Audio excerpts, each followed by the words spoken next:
الحمد لله الحمد لله وحده والصلاة والسلام على من لا نبي بعده أما بعد أعوذ بالله من الشيطان الرجيم بسم الله الرحمن الرحيم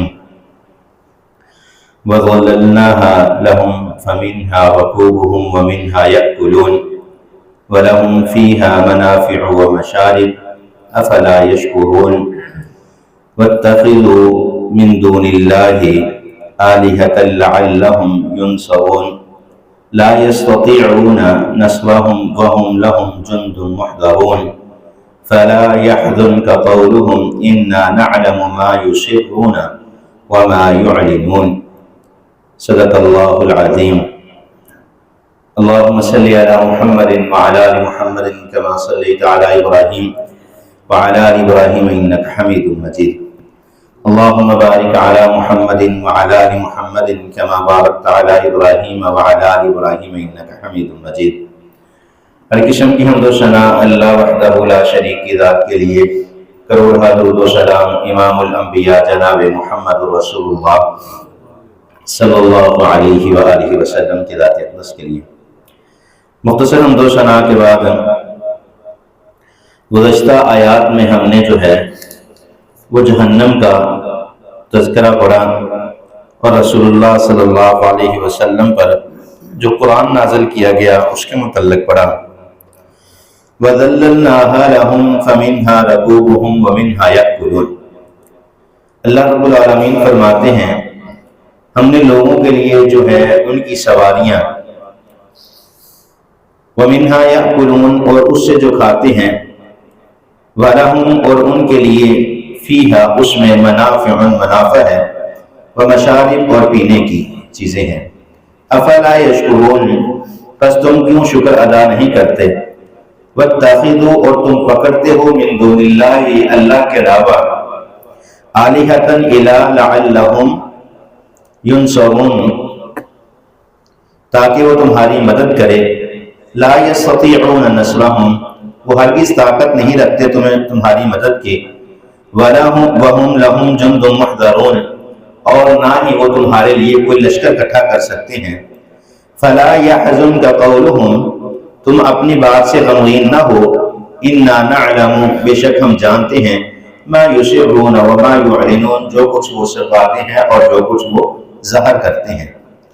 أَوَلَمْ يَرَ الْإِنسَانُ اور کیا وہ نہیں دیکھتے انسان کو، أَنَّا خَلَقْنَاهُ کہ ہم نے اس کو پیدا کیا من نطفہ سے فَإِذَا هُوَ خَصِيمٌ مُبِينٌ اور بے شک یہ ان چیزوں میں سخت جھگڑلو ہیں، جھگڑا کرنے والے ہیں۔ ان آیات میں اللہ رب العالمین نے کچھ اپنی نعمتیں، کچھ انسان کی حقیقت کو ذکر کیا ہے۔ وَذَلَّلْنَاهَا لَهُمْ فَمِنْهَا رَكُوبُهُمْ وَمِنْهَا يَأْكُلُونَ زمانہ قدیم میں سواری جو تھی، ابھی تو جدت کا وقت ہے، سواریاں کئی قسم کی کائنات میں موجود ہیں۔ اس وقت زیادہ تر سواری جو تھی وہ اونٹ اور گھوڑے کی سواری کی جاتی تھی۔ تو اللہ رب العالمین فرماتے ہیں وَذَلَّلْنَاهَا لَهُمْ فَمِنْهَا رَكُوبُهُمْ وَمِنْهَا يَأْكُلُونَ ہم نے جو ہے سواریاں ان کے تابع کی ہوئی تھی۔ اگر ہم چاہتے تو جتنی بھی کوشش کرتے سواری ان کے تابع نہ ہوتی۔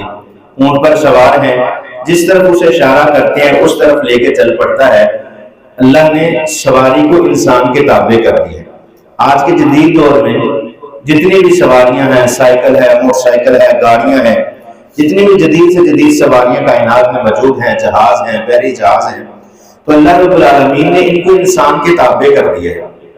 کیونکہ اللہ بار بار یہی چیز فرماتے ہیں کہ کائنات کی ہر چیز کو میں نے انسان کے تابع کر دیا ہے اور صرف انسان جو ہے وہ میں نے اپنی تابع داری کے لیے پیدا کیا ہے۔ تو اللہ فرماتی ہے وَمِنْهَا يَأْكُلُونَ اونٹ جو ہے وہ حلال کر دیا ہے، اس کا گوشت کھاتے ہیں، ان پر سواریاں بھی کرتے ہیں اور ان سے جو ہے گوشت بھی کھاتے ہیں۔ وَلَهُمْ فِيهَا مَنَافِعُ وَمَشَارِبُ اور ان کے لیے جو ہے ان چیزوں میں منافع رکھ دیا ہے۔ وَمَشَارِبُ اور کائنات میں بہت ساری پینے کے لیے چیزیں ہیں۔ ایک تو اللہ رب العالمین نے انسان کے لیے پیدا فرمایا، پھر اس کے علاوہ اس پانی سے کتنی چیزیں جو ہیں اللہ رب العالمین نے اپنے نعمتوں کا تذکرہ فرمایا کہ وہ میں نے ساری انسان کے پینے کے لیے بنا دی۔ لیکن پھر بات وہی آ جاتی ہے کہ اللہ انسان کو پرکھنا چاہتے ہیں، دیکھنا چاہتے ہیں کہ کیا جس چیز سے میں روکتا ہوں اس چیز سے رکتے ہیں یا نہیں رکتے۔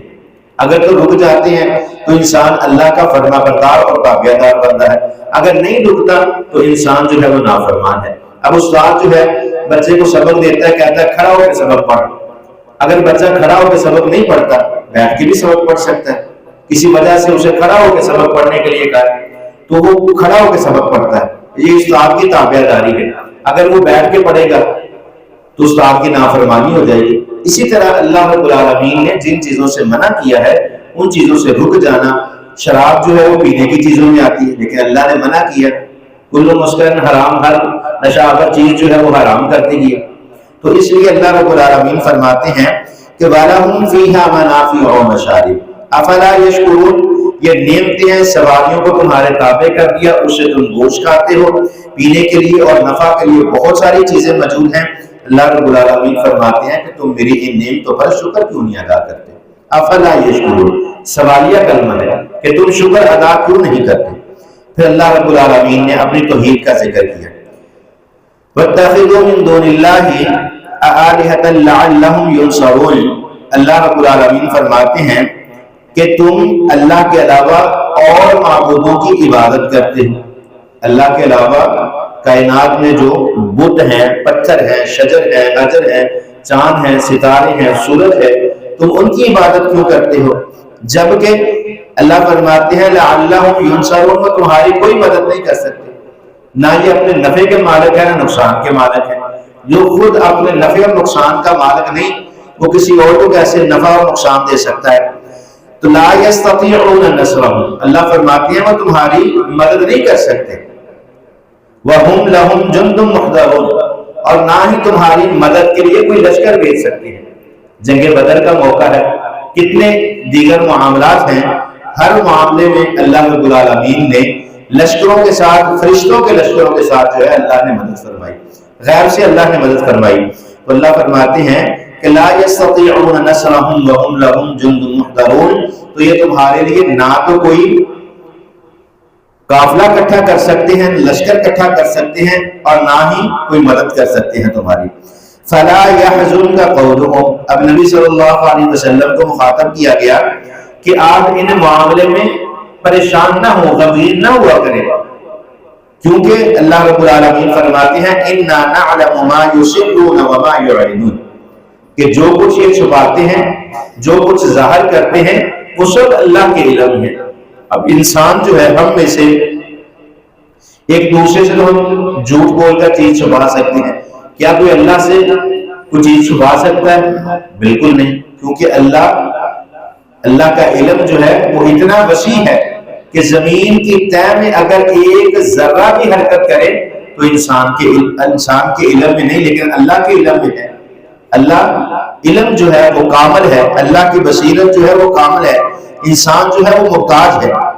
تو اللہ رب العالمین فرماتے ہیں اولم یرل انسان انا خلقناہ من نطفۃ فاذا هو خصیم مبین، اللہ فرماتے ہیں ایک غلیظ پانی کے قطرے سے، نطفے سے جو ہے وہ انسان کو پیدا کیا، لیکن یہ اس معاملے میں بھی جھگڑا کرتے ہیں کہ یہ خود بخود پیدا ہو جاتا ہے، حالانکہ اللہ رب العالمین نے قرآن پاک میں بڑی تفصیل کے ساتھ جو ہے اللہ نے انسان کی تخلیق کا ذکر فرمایا۔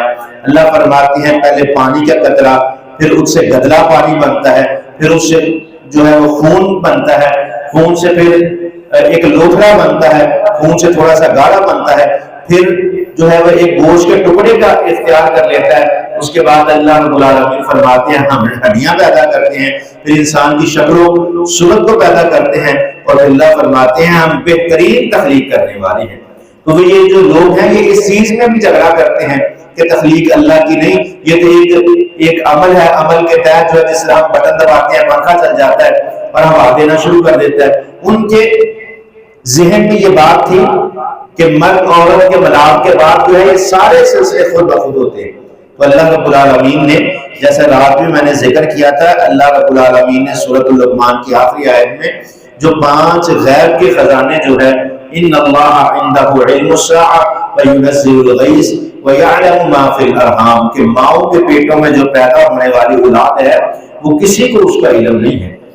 آج سائنس نے جدید ترقی کر لی ہے، لیکن اس کے باوجود پہلے 4 مہینے جو ہے وہ سائنس بھی بتا نہیں سکتی۔ تو یہ جو علم ہے انسان کی تخلیق کے حوالے سے اللہ رب العالمین فرماتے ہیں اَوَلَمْ يَرَ الْإِنسَانُ أَنَّا خَلَقْنَاهُ مِن نُطْفَةٍ فَإِذَا هُوَ خَصِيمٌ مُبِينٌ۔ یہ اس معاملے میں بھی جھگڑا کرتے ہیں، اللہ سے دوری اختیار کرتے ہیں، حالانکہ یہ پورا تخلیق کا عمل جو ہے وہ اللہ رب العالمین کے ہاتھ میں ہے۔ اللہ رب العالمین خود فرماتے ہیں کہ میں نے انسان کو خلق اللہ بیدہ، میں نے انسان کو اپنے ہاتھ سے پیدا کیا ہے، لیکن انسان جو ہے اتنا لاپرواہ اور غافل ہے کہ اللہ کی تخلیق کو بھی نہیں مانتا، اس معاملے میں بھی جو ہے وہ جھگڑا کرتا ہے۔ اللہ رب العالمین ہمیں سمجھنے کی توفیق عطا فرمائے۔ وَأَقُولُ قَوْلِي هَذَا أَسْتَغْفِرُ اللَّهَ لِي وَلَكُمْ۔